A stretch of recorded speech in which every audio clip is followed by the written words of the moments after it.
Good morning and welcome to another FTx webinar. This is a weekly event we do every Friday at 9 a.m. Central, 10 a.m. Eastern, where we go over various topics of the FTx software.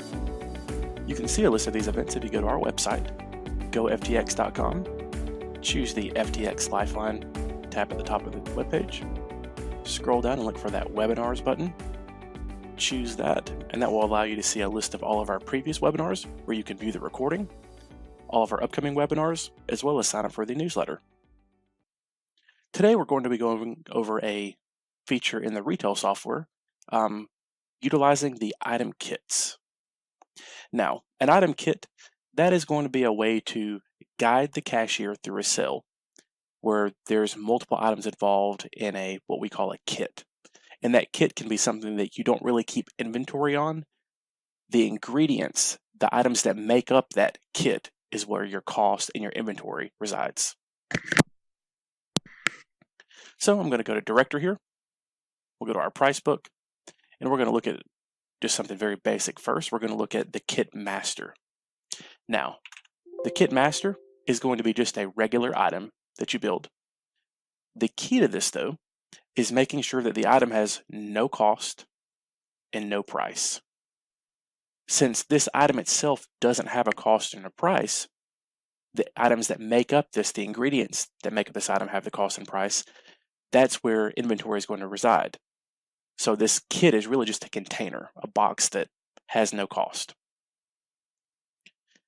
Once you have the item built and saved, in this case I just have something called a sandwich, you would go here and you would choose the Kit Master checkbox, which will then bring up the hyperlink from Manage Kit Items. Now, whenever you choose the hyperlink from Manage Kit Items, you're going to have a Kit Details list here. Now, inside of here, you can see that there's multiple items that are in this kit, existing kit items that I've already built. These are just regular UPCs, regular items in the system. So for example, if I wanted to look up these UPCs, I could go here and I could type in that UPC. Here's a regular UPC item. I have inventory, I have cost, I have a price for every one of these items. If I wanted to sell these individually, I could. So let's go back to that Kit Master.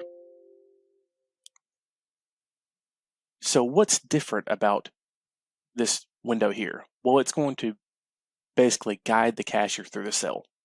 So if I want to add an item to the sale or to this kit, I will choose the Add Kit Item. Now I've already got items here, so we're just going to look at one that's already existing. So I'm going to choose the Edit Kit Item. Then I'm going to look at this Kit Item Details area. This UPC, this is how you assign the item to that Kit Master. So if you know the UPC, you can type that in. If you need to find the UPC, you can use the item search. Here's where you're going to put in an item description. Generally, you would just leave that as the item description of that UPC itself. But if you wanted it to be something different, you most definitely could have it that. Here's where you can designate how many is going to be sold at a time in this kit. So whenever I sell that sandwich, if the cashier chooses white bread in this case, I can have it sell two slices. Then there's the level. The level is going to be in what order do the items present themselves after the Kit Master is entered into the POS. Now if you look here, I've got 3 level 1 items, I've got 4 level 2 items, and I've got 3 level 3 items. So whenever the cashier scans this or enters this UPC for the sandwich, the Kit Master, they're going to get a window, and it's going to prompt these 3 items here. They have to make a selection. Then it's going to prompt the level 2 items. They have to make a selection there. And then finally it's going to prompt the level 3 items. And you can have as many levels as you actually need.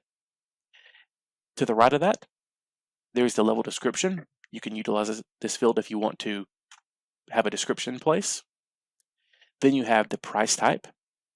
You can have it use the item's default price. So that would be whatever the item's price is in the price book, or you can use a specified price. Basically, that would be a price that you could put that could be different than if the customer bought this item outside of that kit master. And then there's the item type. Is it a choose from a list, which in this case it is, or is it always sell this item? In this case, for all of these items here, I have it choose from a list. So let's take a look at how this looks into the POS. I would choose the save button to save this kit, and then close this window, and then save the kit master. I'm going to open the POS up now, and we're going to look at how this actually guides the cashier through the sale. Okay, so I'm going to enter in that sandwich UPC now. It was just simply 1. Now see, I'm now getting my level 1 items that are presented on the screen. So the cashier would choose what items is being sold. Then the level 2 items show up on the screen. The cashier would choose what items being sold. And then finally the level 3 items. And that's all there is to that. Now let's say in this case, since this is a food item, let's say that the customer wants extra of a particular ingredient. Well, you can do that because these items are separate within the price book. They're just regular items that can be sold separately.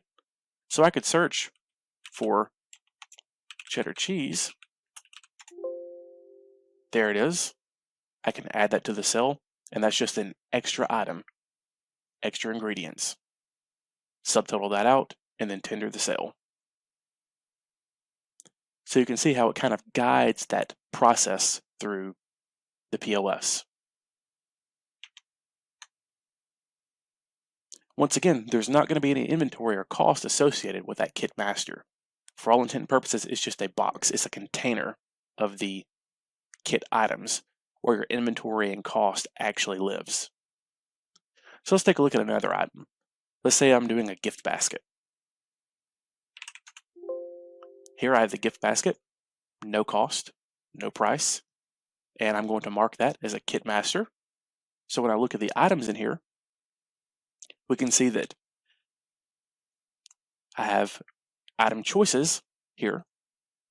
So the customer, if I look at this, I've got it choose from a list. The customer is going to have to choose one item, and then there's 3 separate items I have that is an always contained item. So once again, if I edit this item here, I have choose from a list for these top 3 items. Then this item here, if I edit that, it's always sell that item.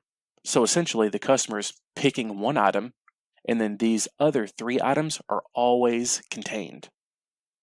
Now, I have one other item in here called invisible item for discount. And this is a pretty nifty trick you can use to discount a kit and not show that on the receipt for, maybe like a happy hour or a certain system discount you want to have in place. Basically, there's a POS setting. I'm going to go to my actions, settings, and register. There's a setting here you can enable on the point of sale called do not show $0 kit items. What that does is in the kit, this item here, item 28, if I look at this in the price book, it's a $0 cost, $0 price. It's really just a dummy item that I have in place that I have a system discount tied to, as you can see here, to discount an amount off the transaction.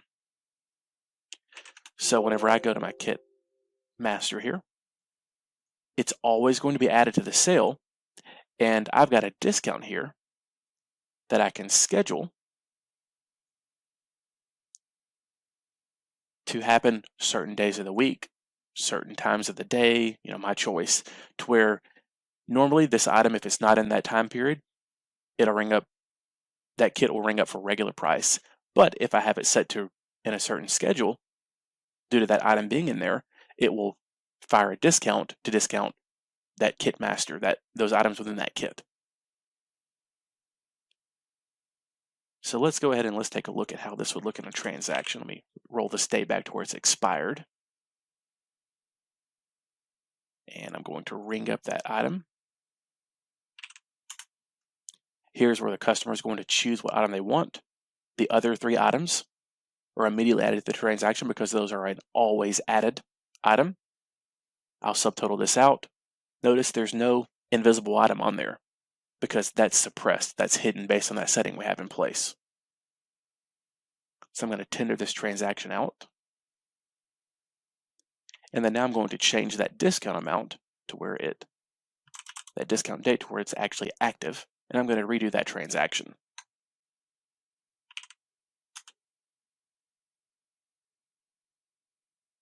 Notice the invisible item wasn't on the receipt again. However, whenever I subtotal it this time, there's a discount that's fired. A $2 discount. So essentially, I can use that to basically hide that invisible item in there that I'm not keeping inventory on, that it has no cost. And I can have that gift basket, in this case, during certain times, receive a discount. You can use that for a variety of other ways, such as maybe like you have mixed alcoholic drinks and you have a happy hour, and that invisible item is what triggers the discount in the happy hour. All right, so that's how item kits work. You have the kit master, and then the kit containing items. And those are just regular items in your price book that have your cost, price, and inventory, whereas the kit master has neither of those. It's just a container item. I hope everybody learned something new today. Once again, these webinars, they are every Friday at 9 a.m. Central, 10 a.m. Eastern. You can see a list of these at our website, goftx.com. Choose the FTx Lifeline tab at the top of the screen. Scroll down and look for that webinar button. Choose that, and this will show you a list of all of our previous webinars where you can view the recording, register for new webinars, as well as sign up for the newsletter for upcoming webinars and other Fast Tracks news. If you have any questions on this particular subject, let us know at websupport@fasttrackspos.com. And if you have any suggestions for future webinars, let us know at info@goftx.com. Thank you, and have a great weekend.